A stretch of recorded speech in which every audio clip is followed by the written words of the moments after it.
பாசமுள்ள தம்பி போலே பார்த்திருக்கேன் ஆயிரம் ஆளு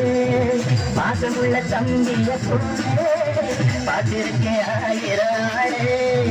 அப்போது இப்போது ஏச்சா எப்போது செல்லாது பாச்சா நான் நினைச்ச மாட்டுக்கு விட்டுருவேன்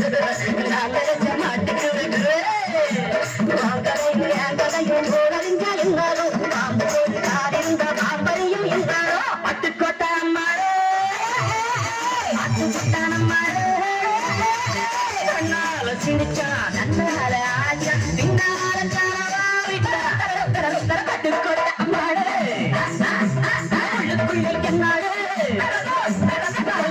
சிறுக்கி பொன்னாட்டம் நிறுத்தி பின்னாடி பள்ளம் பறிந்தா